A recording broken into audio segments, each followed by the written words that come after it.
Hello BookTube. Welcome to Lizziefayelovesbooks. I'm Elizabeth, and today I want to do my May TBR. I can't believe we're already a week into May. Where has the time gone?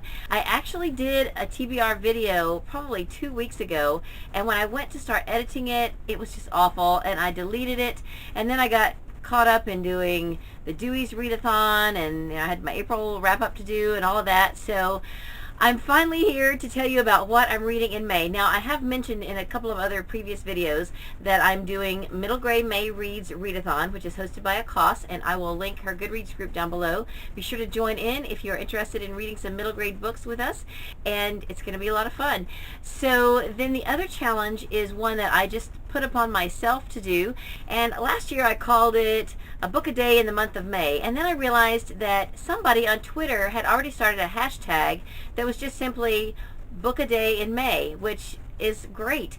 And I contacted that person this year to see if they were going to do it again, and they said sadly no, they're not doing it, but I'm going to keep that hashtag alive and do a book a day in May myself this year. Now, I'm not actually reading a whole book every day. I like to have several books going at one time, and it just is not conducive for me to start a book at the beginning of the day and then finish it by the end of the day. You know, books are different lengths, and that just doesn't always work. But by the end of the month, I will have read 31 books during this month. So that is really my goal. But within that, I decided that I would try to go ahead and give a weekly update for Middle Grade May Reads and Book a Day in May at the end of each week, and hopefully I will have read that week's worth of books so I can tell you what I read.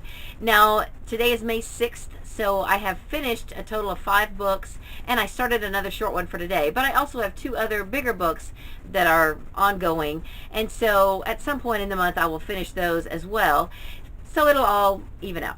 So let me show you the books that I've already finished in the month of May. Actually, before I do that, I did have one book that I carried over from April, and it's The Land of Painted Caves by Jean M. Auel. It's the last book in the Earth Children series. I just really want to finish this series so much that even though I knew I wasn't going to finish it in April, I just went ahead and started it that last week of April so that I would at least have a good head start on it, and I'm just kind of chinking away at that little by little.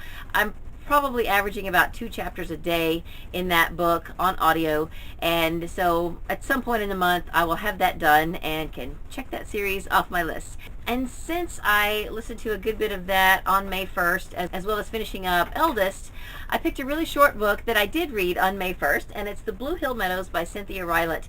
I found this at a book sale quite some time ago, and it caught my eye because of the artwork and also because it has my last name in the title. And I have to say the artwork is really what I enjoyed the most about this book. The story was really sweet. It is about the Meadows family, and they live in Blue Hill, Virginia, and the artwork is just really beautiful. It's got 4 chapters. Each chapter takes place in a different season, and it's just really a sweet little book. There wasn't really a lot of plot to it, but it's a nice book for emerging readers. It has just a little over 40 pages, and it's just a really nice book. And while I'm on the subject of Cynthia Rylett, I also read another book by her. I read this one just yesterday in its entirety, and this is Missing May.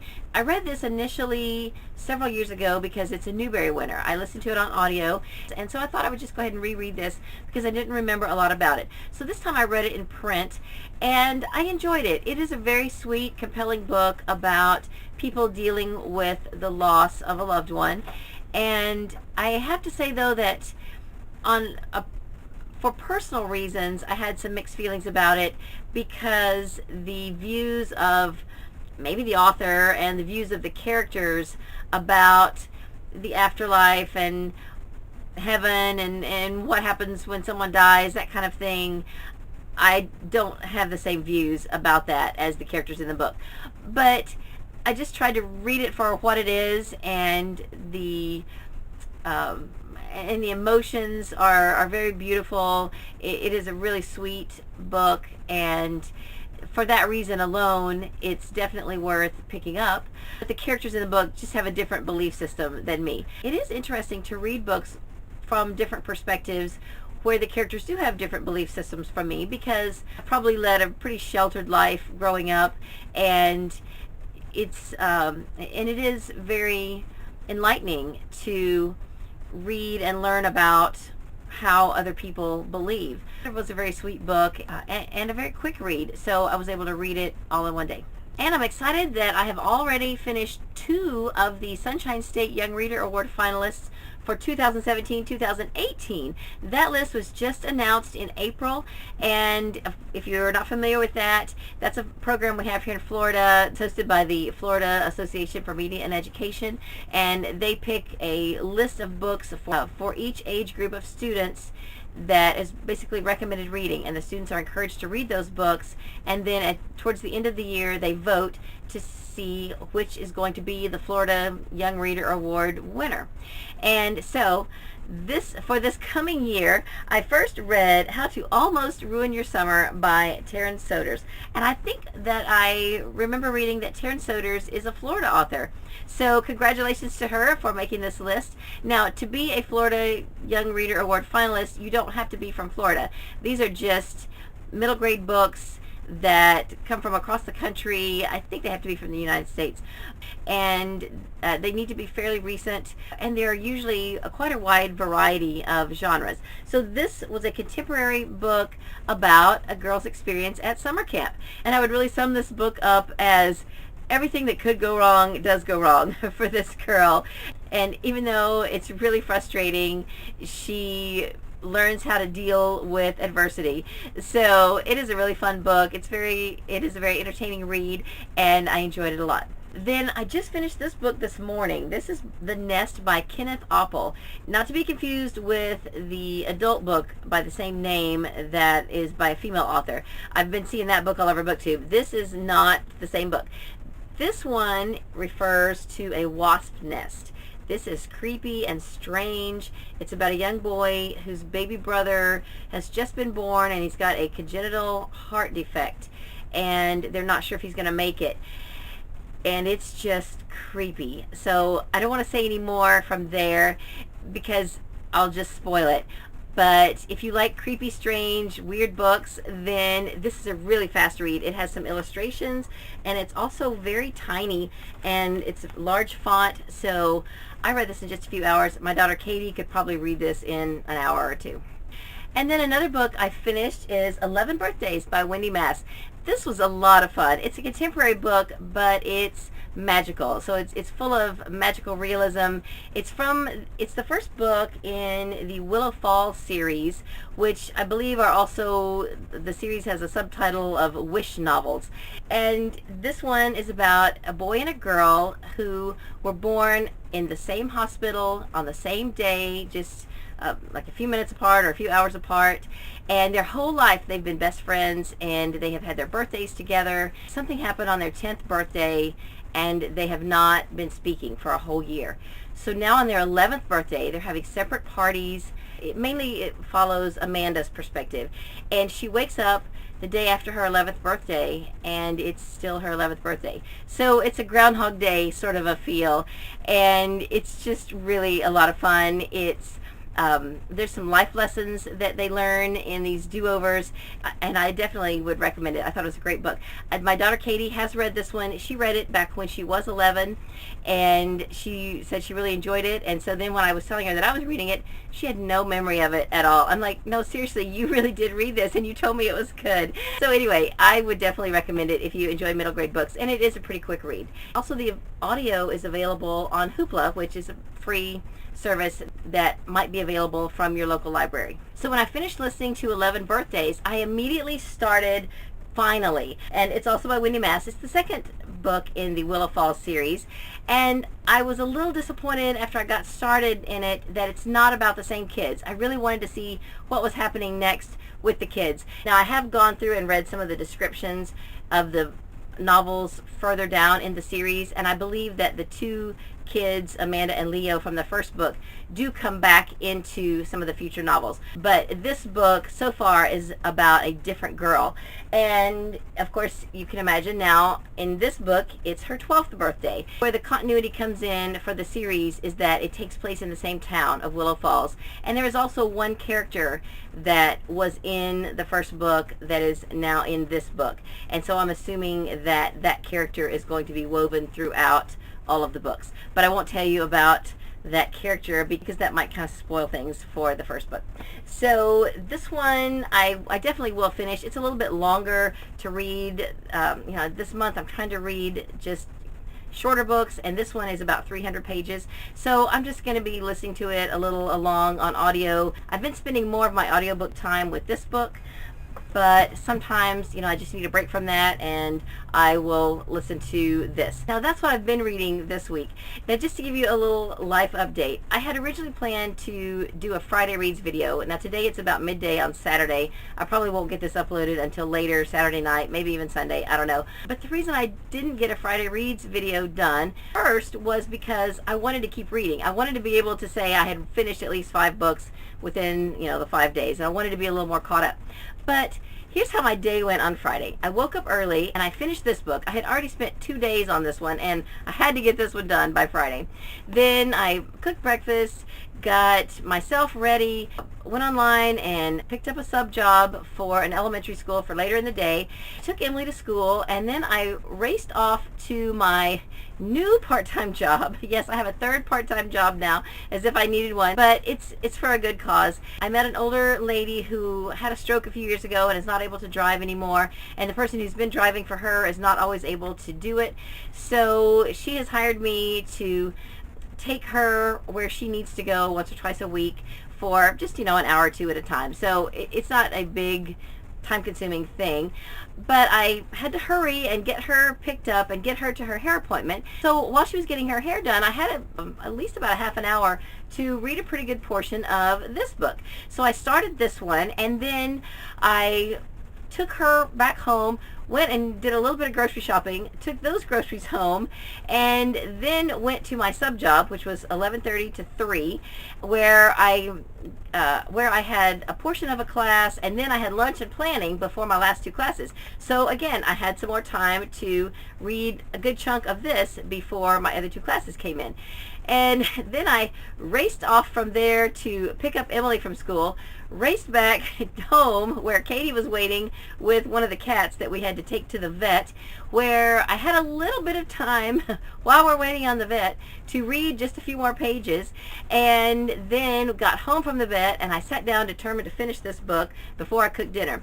So I got this one done, cooked dinner, and Randy got home. It was a little after 8, and I hear a crash. And my oldest daughter, Emily, had a seizure, and in her fall, hit her chin on something and busted it wide open. Now, she had hit that same spot in November at school on a desk or something at school, and so her chin already had a scar where they had glued it together. So basically, it just busted back open the same spot, and it was really deep. So we had to go to the emergency room, and we were there 4 hours. It wasn't still bleeding, and she just had this big gash on her chin, and she was drowsy. So they put her in a wheelchair, and I sat with her.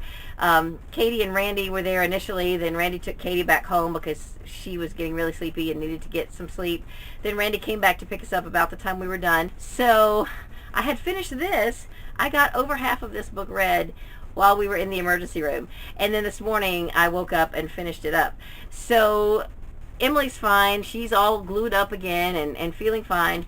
But this is how I fit reading into my day. I just find the little snippets of time when we're waiting. If you have a book with you for your waiting time, then that is the best time for me anyway to get things read.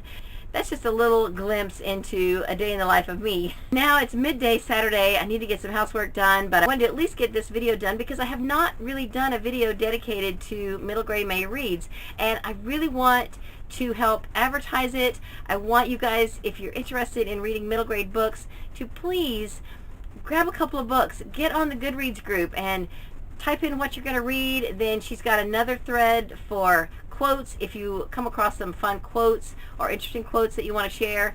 And let me tell you, I found a great quote in this book that I can't wait to get on there and type. It's hilarious. I had to close the book and laugh for a full minute, and then I had to go read it to Katie. It was just so funny. So middle grade May reads, awesome, and I hope that you will all join in. I know that several of you that watch my channel have already joined in, and that's so great. I'm excited to hear about what you are reading this month. So real quick, let me tell you a few of the other books that I'm planning to read this month. I think I'm not going to tell you my whole May TBR because that'll just take too long since I'm going to read 31 books in May. But let me show you a little bit of what I think I'm going to read. And then at the end of each week, either on Friday or Saturday, I'll do an update and tell you what I read in the previous week. So I've got one more Sunshine State book checked out from the library that I'm definitely going to get to soon. It's one of the shorter ones. It's called Terror at Bottle Creek by Watt Key. This one takes place during a hurricane. So since I live in Florida, this one is going to hit close to home, I'm sure. But I'm excited to get to this one, and for the simple reason that I'm trying to get a lot of books read this month, I'm really happy that it's short. I have a few middle grade series that I want to work on. I've got, I pulled out Among the Barrens by Margaret Peterson Haddix. This is the 4th book in the Shadow Children series. It's also very short. For one of the challenges in the Newberry Readers group on Goodreads, I am reading the Dark is Rising sequence. Now, I didn't realize when I ordered this from the library that this is actually a bind-up of all 5 books. I also have copies of at least 3 of them separately, so I probably won't carry this around the whole time that I'm reading it. So this has 5 books in it, and I would like to get as many of these read this month as I can. I'm discovering that I'm not really good at marathoning series. I don't tend to go from one book to the next in succession. I like to kind of break it up a little bit. Sometimes I will have to get the next book and just kind of read the beginning, read the first chapter just to see what happens next, and then I'm good for a little while, and I can usually put it on hold for a little while. I don't know why I'm like that. Some people like to just marathon books and just go from one to the next. And, I guess we're all different. So a couple of other series that I think are going to be quick reads that I would like to finish this month. I've got 2 more books in the Wolves of the Beyond series by Catherine Lasky. I've got 2 books in the Origami Yoda series that I haven't read yet. And then I may read 1 or 2 of the Diary of a Wimpy Kid books. I'd like to eventually get through that whole series, and those are also nice, quick, fun reads that are laugh out loud funny sometimes. And I think I forgot to mention the book that I'm currently reading right now that I just started a little bit ago that I plan on finishing today. This is a nonfiction book called Only the Names Remain, and it's the subtitle is The Cherokees and the Trail of Tears by Alex W. Beeler. This is really probably an elementary level book, not even middle grade.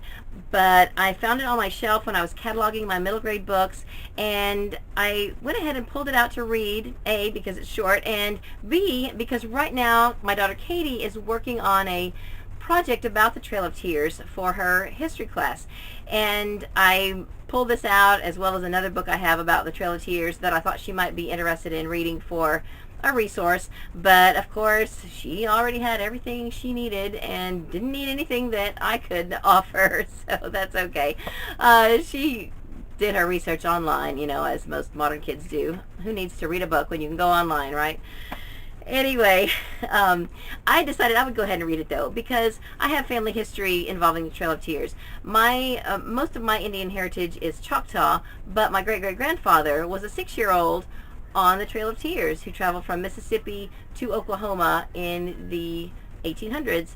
So I am very interested in this part of history. So when I found this, I forgot I even had it, and I thought this would be a great time to go ahead and read it. It's not even 80 pages long, and I would have read it and finished it before this video, but I really just wanted to get this video done while it's better lighting.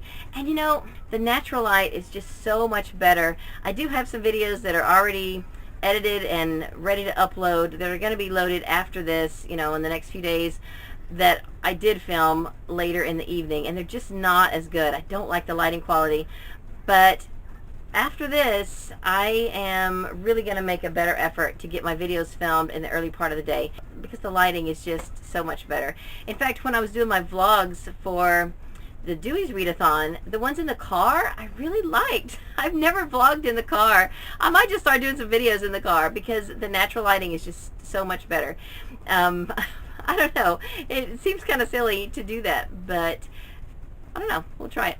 So that's what I'm reading right now in early May. I may not read middle grade books for the entire month. I also have some short books that are from other genres, and if I get all of the middle grade books read that I really want to read this year, I may go ahead and pick up some of those other books. But for now, I wanted to start off the month with some middle grade books that I've been wanting to get to. And if you are reading any middle grade books this month, let me know. I would love to hear about them because that's one of my favorite types of books to read. So that's all I have for this video. I hope you're having a great day. Read a good book, and God bless you.